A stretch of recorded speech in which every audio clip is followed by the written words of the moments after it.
un padre para los huérfanos. Cuando la mujer tuberculosa murió, dejó 4 niños pequeños. Esto fue una prueba tan dura para su marido, que cayó en malos hábitos por la bebida y los descuidó mucho. Un día, el señor Owens estaba agobiado por esto y Dios le mostró claramente que tendría que hacer algo por los niños. Le preguntó qué debía hacer él con ellos. Y cuando Rees no le dio respuesta, Dios le dijo: a menos que me des una respuesta, tendrán que ir al asilo de los pobres. Luego le preguntó: si algo le sucediera a tu hermano o a tu cuñada, ¿permitirías que sus hijos fueran al asilo? Claro que no, respondió el señor Owens. ¿Por qué me respondes tan rápido respecto a tu propia familia?, dijo el señor. ¿Y no tienes nada que decir respecto a estos 4 huerfanitos? Bueno, pues son de mi propia sangre. Sí, pero el espíritu es más que la sangre. El asunto llegó a una crisis cuando el padre se fue y abandonó a los niños. El primer pensamiento de Rees Owens fue hacerse responsable él mismo por ellos,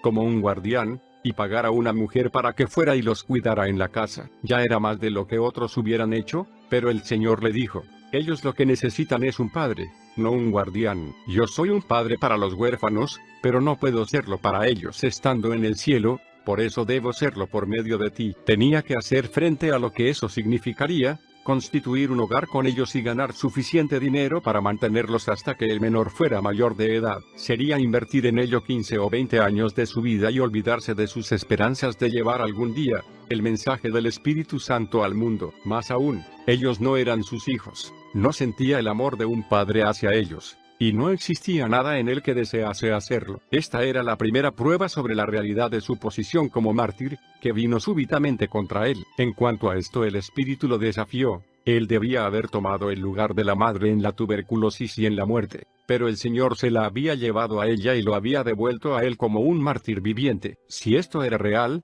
entonces debía reemplazarla tomando su lugar en el cuidado de los 4 pequeños. No tuvo respuesta y no se atrevió a cuestionar la autoridad del Espíritu Santo en su vida. Pero, dijo, debes tener la naturaleza de Dios para amar a los niños de otra gente como si fueran los tuyos. Así que le dijo al Señor: estoy dispuesto a que seas un padre por medio de mí, pero no puedo hacerlo a menos que los ames a través de mí para que no sean como adoptivos sino como hijos engendrados. Y para llevar a cabo esto, tendrás que cambiar mi naturaleza. Rees nunca pensó en realidad que Dios podría hacerlo, pero él lo hizo. Una noche, arrodillado al lado de su cama, sintió el amor de Dios derramándose sobre él. Su amor por los huérfanos era un amor sin límites por aquellos 4 niños. Ahora nada podía impedirle ir a vivir con ellos. Sintió que los niños tenían derecho a él. Lo definió de esta manera: cualquier niño sin padres tiene derecho a que Dios sea su padre. Entonces, estos 4 huérfanos tienen derecho a que el Espíritu Santo sea un padre para ellos por medio de mí. Pero el amor divino no podía limitarse solamente a 4. Dijo: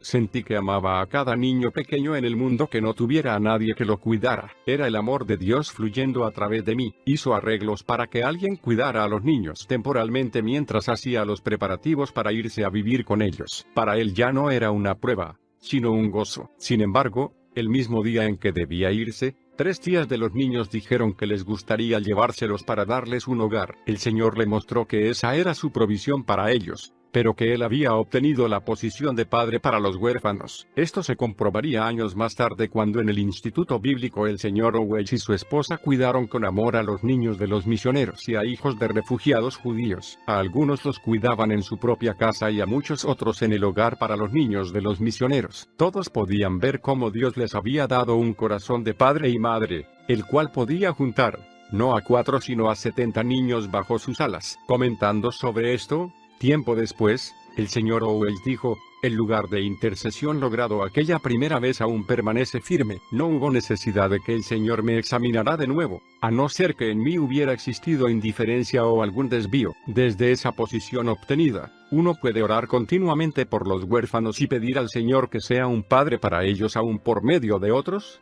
porque uno solamente le pide que haga a través de otro lo que está dispuesto a hacer por medio de uno mismo. Esa es la ley de la intercesión en cada nivel de la vida. Solo podemos interceder por otros cuando hemos sido examinados y comprobados que estamos dispuestos a hacerlo nosotros mismos. Cristo es un intercesor porque Él tomó el lugar de cada uno por quien oró. Nunca se nos llama a interceder por el pecado, pues ya Él lo hizo una vez y para siempre, pero a menudo sí se nos llama a interceder por los pecadores y sus necesidades. El Espíritu Santo nunca puede atar al hombre fuerte por medio nuestro, en un nivel mayor que aquel en el cual Él ha obtenido primero victoria en nosotros. Dios también usó a Bezalel de una manera maravillosa para revelar su amor hacia el Padre que había abandonado a los niños durante 16 años. Desde que era un muchacho, el señor Owens había pagado dinero al club recabita para beneficio del enfermo, pero ahora el señor le dijo que no debía seguir pagándolo más. Mientras el señor fuera el dueño del dinero, dijo Rees, yo no podría usarlo sin su permiso. El diablo estaba ocupado advirtiéndome que no tendría provisiones para el día lluvioso, y, en lenguaje más claro, que mi fin sería en el asilo de pobres. Durante toda mi vida le había temido hasta el nombre de ese lugar, pero el Señor lo hizo permanecer firme sobre un versículo, el que recogió mucho, no tuvo más, y el que poco, no tuvo menos. Segunda de Corintios 8:15. Fue así como el club recabita tuvo que ir al altar, y no se le permitió reclamar las cantidades ya pagadas. Ya habían pasado 3 meses desde que el padre abandonó a sus niños y dejó el distrito por un pecado que había cometido. Entonces el señor Owens fue guiado a pagar los atrasos del hombre en el club recabita y de ahí en adelante mantenerle los pagos al día. Era una indicación sorprendente, porque si no debía pagar sus propias cuotas del club, ¿cómo podría ser correcto que pagara las de este hombre? Pero el Espíritu Santo le reveló que su error no había sido pagar al club, sino la motivación que había tenido en mantener sus pagos al día. Dios lo había llamado a la escuela de la fe, y por lo tanto, una vez obtenida la posición de fe, sería un sustituto absoluto para el club contra el asilo de los pobres. Vi igualmente claro, dijo el señor Owens, que no podemos decir que algo es errado para otros solo porque hemos sido llamados a dejar de hacerlo. Ello depende de nuestra posición o grado en la vida, de modo que pagó el club por este hombre y nadie más lo supo. No tuvo noticias sobre el hombre hasta casi 5 meses más tarde cuando recibió una carta de él diciendo que yacía en cama con tuberculosis, y que había tenido una hemorragia severa. Durante 2 semanas había luchado consigo mismo para arrodillarse y pedirle perdón al Señor, pero estaba muy avergonzado de hacerlo porque había deshonrado el nombre bendito. Sin embargo, un domingo en la mañana vinieron los del Ejército de Salvación al frente de la casa donde permanecía, y mientras ellos cantaban, salió de la cama, se arrodilló, y recibió el perdón y la paz. Ahora escribía a Rees para decirle cuánto sentía el haberse rendido a la tentación y haber deshonrado a la misión con su pecado. Pedía a los amigos que lo perdonaran,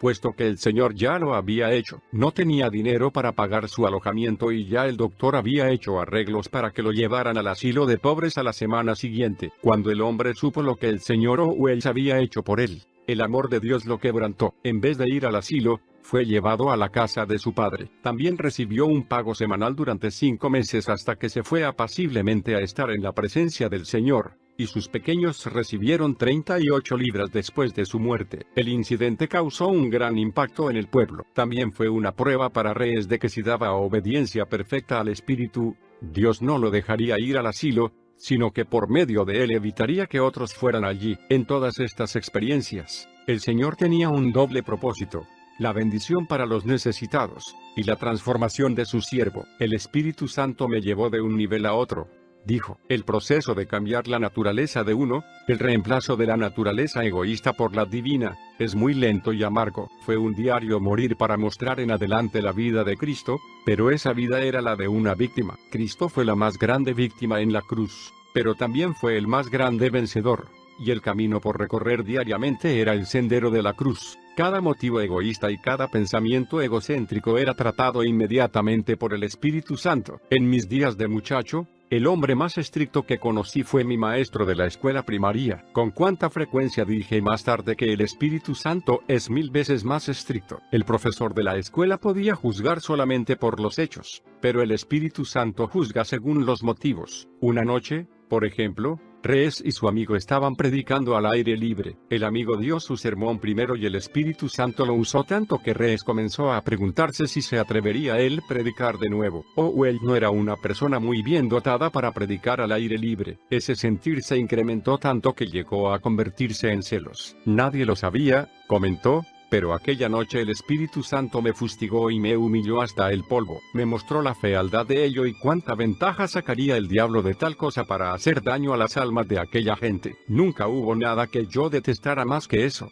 Y podría haberme maldecido a mí mismo por ello. ¿No viniste a predicar al aire libre para que estas almas fueran bendecidas?, dijo él. Y si es así, ¿qué diferencia hay si les bendigo por medio de uno o del otro? Me pidió que confesara mi pecado y que si alguna vez lo veía de nuevo en mí, tendría que hacer una confesión en público. Desde ese día en adelante no me he atrevido a albergar un pensamiento de celos, porque nunca el Espíritu Santo se ha retractado de lo que me ha dicho. Cualquiera que fuera la advertencia de castigo que él me hiciera, si le desobedecía recibía todo el castigo. Hay quien pueda pensar que llevaba una vida de esclavitud y miedo. Sería así para la carne, pero para el hombre nuevo en Cristo era una vida de libertad total. Al principio tuve la tendencia de sentir compasión de mí mismo y de quejarme por el castigo debido a la desobediencia. Pero pronto vi que debía perder el ego corrupto aquí o llevar la vergüenza de que fuera mostrado públicamente en el futuro. Entonces estar de parte del Espíritu Santo contra mí mismo y ver el castigo como una liberación en vez de una pérdida.